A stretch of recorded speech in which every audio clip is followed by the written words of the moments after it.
السلام علیکم ویورز، میں ہوں عبداللہ فیان اور آپ دیکھ رہے ہیں اور گولڈن پاسٹ۔ 1258 سقوط بغداد اور ہلاکو خان کے مظالم۔ منگول آندھی جس سے بغداد آج تک سنبھل نہیں پایا۔ منگول افواج نے پچھلے 13 دن سے بغداد کو گھیرے میں لے رکھا تھا۔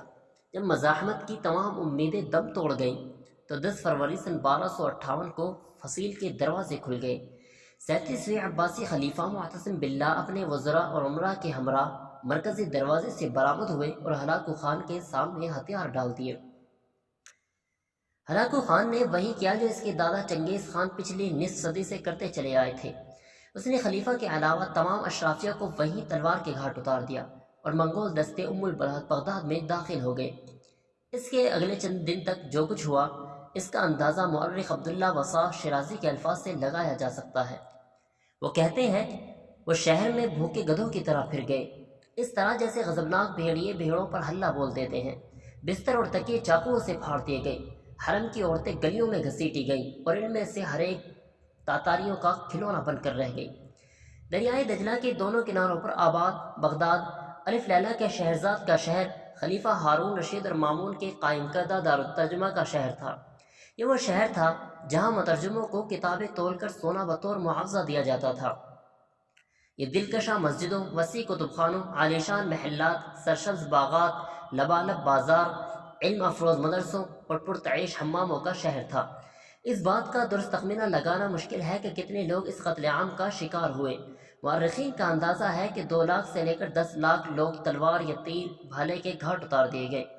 تاریخ کی کتابوں میں لکھا ہے کہ بغداد کی گلیاں لاشوں سے اٹی پڑی تھیں۔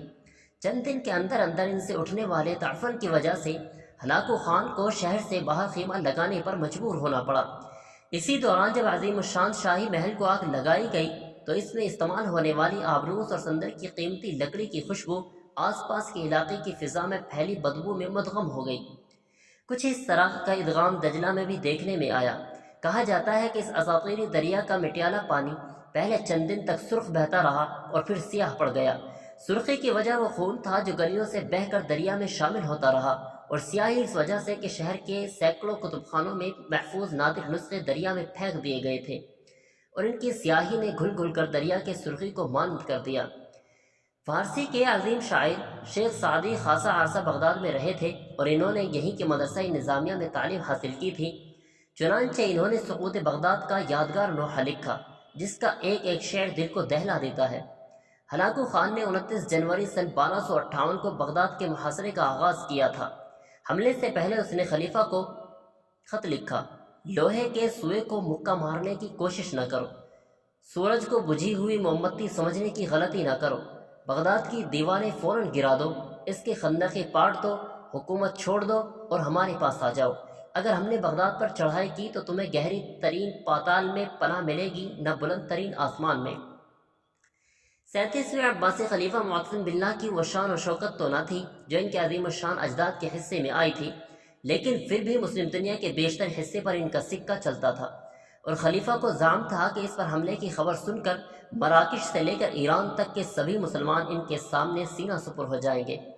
چنانچہ وہ خلیفہ نے ہلاکو کو جواب میں لکھا: نوجوان، 10 دن کی خوش قسمتی سے تم خود کو کائنات کا مالک سمجھنے لگے ہو۔ جان لو کہ مشرق تا مغرب خدا کے ماننے والے اہل ایمان میری رعایا ہے، سلامتی سے لوٹ جاؤ۔ ہلاکو خان کو اپنے منگول سپاہیوں کی صلاحیتوں پر پورا اعتماد تھا۔ وہ پچھلے 4 عشروں کے دوران اپنے آبائی وطن منگولیا سے نکل کر 4000 میل دور تک آ پہنچے تھے، اور اسی دوران منگول دنیا کے بڑے حصے کو اپنا مطیع بنا چکے تھے۔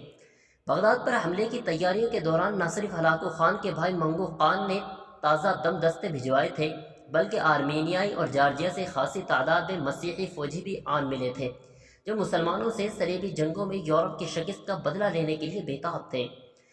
یہی نہیں، منگول فوج تکنیکی لحاظ سے بھی کہیں زیادہ برتر تھی اور جدید ٹیکنالوجی سے بہرور تھی۔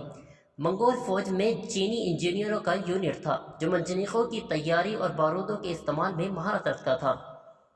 بغداد کے شہری آتش گیر مادے نفتا سے واقف تھے جسے تیروں سے باندھ کر پھینکا جاتا تھا، لیکن بارود سے ان کا کبھی واسطہ نہیں پڑا تھا۔ اس زمانے کا بارود آہستگی سے چلتا تھا۔ منگولوں نے اس میں یہ جدت پیدا کی کہ اسے لوہے یا پکائی گئی مٹی کی ٹیوبوں میں رکھ دیتے تھے جس سے وہ دھماکے سے پھٹ جاتا تھا۔ اس کے علاوہ منگولوں نے دھوئے کے بم بنانے میں بھی مہارت حاصل کر لی تھی۔ ان کی منجنیقوں نے شہر پر آتشی بارش برسانا شروع کر دی۔ یہی نہیں، منگولوں نے فصیل کے نیچے بارود لگا کر اسے بھی جگہ جگہ سے توڑنا شروع کر دیا۔ بغداد کے باسیوں نے یہ آفت اس سے پہلے کبھی نہیں دیکھی تھی۔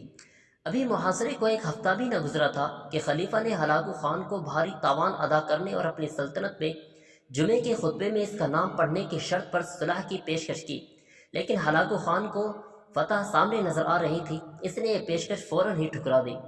آخر 10 فروری کا دن آیا جب خلیفہ نے شہر کے دروازے منگولوں کے لیے کھول دیے۔ منگول مذہب میں کسی بادشاہ کا زمین پر خون بہانا بدشگونی سمجھا جاتا تھا، اس لیے ہلاکو خان شروع میں خلیفہ کو یہ باور کرواتا رہا جیسے وہ بغداد میں اس کا مہمان بن کر آیا ہے۔ خلیفہ کی ہلاکت کے بارے میں کئی کہانیاں مشہور ہیں، تاہم زیادہ قرین قیاس لوگوں ہلاکو خان کے وزیر نصیر الدین طوسی کا بیان ہے جو اس پر موجود تھے۔ وہ لکھتے ہیں کہ خلیفہ کو چند دن بھوکا رکھنے کے بعد اس کے سامنے ایک ڈھکا ہوا خوان لایا گیا۔ بھوکے خلیفہ نے بے تابی سے ڈھکن اٹھایا تو دیکھا کہ برتن میں ہیرے جواہرات سے بھرا ہوا ہے۔ ہلاکو خان نے کہا کھاؤ۔ معتصم باللہ نے کہا ہیرے کیسے کھاؤں؟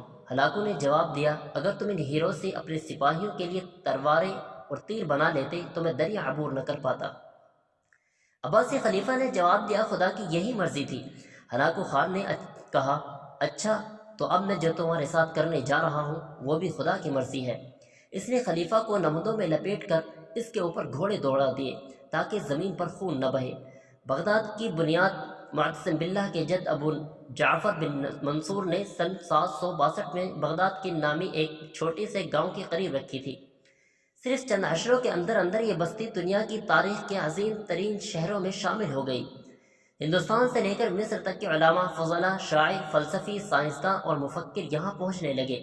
اس زمانے میں مسلمانوں نے چینیوں سے کاغذ بنانے کا طریقہ سیکھ لیا اور دیکھتے ہی دیکھتے شہر سرگرمیوں سے ممعون ہو گیا۔ 9ویں صدی میں بغداد کا ہر شہری پڑھ لکھ سکتا تھا۔ تاریخ داں ٹرٹیس چینڈلر کی تحقیق کے مطابق سن 775 سے لے کر سن 932 تک آبادی کے لحاظ سے بغداد دنیا کا سب سے بڑا شہر تھا۔ اس کے علاوہ اسے 10 لاکھ کی آبادی تک پہنچنے والے دنیا کا پہلا شہر ہونے کا اعزاز بھی حاصل ہے۔ دارالترجمہ بیت المحکمہ میں یونانی، لاطینی، سنسکرت، سریانی اور دوسری زبانوں میں کتابیں ترجمہ ہونے لگیں۔ یہی کتابیں صدیوں بعد یورپ پہنچیں اور انہوں نے یورپ کی نشاط و ثانیہ میں اہم کردار ادا کیا۔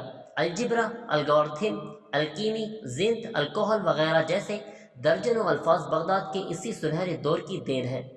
بغداد میں بسنے والے چند مشہور ہستیوں کے نام بھی دیکھ لیجیے۔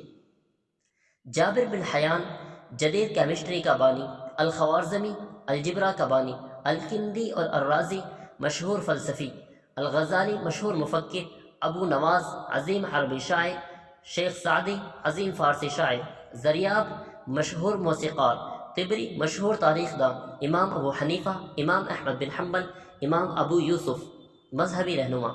آج سے ٹھیک 760 برس قبل بغداد پر چلنے والی یہ ناگہانی آندھی میسوپوٹیمیا کی ہزاروں سالہ تہذیب کے قدم ایسے اکھاڑے کہ وہ آج تک سنور نہیں پائی۔ یہی نہیں بلکہ اس بغداد سے آج تک کوئی مسلم شہر بغداد کی شان و شوکت کے عشر و عشیر تک بھی نہیں پہنچ سکا۔ بعض ماہرین نے لکھا ہے کہ مغربی تہذیب صرف اس وجہ سے پھل پھول سکی کہ منگولوں نے اس وقت کی برتر مسلم تہذیب کو تباہ کر کے مغرب کے لیے راستہ ہموار کر دیا۔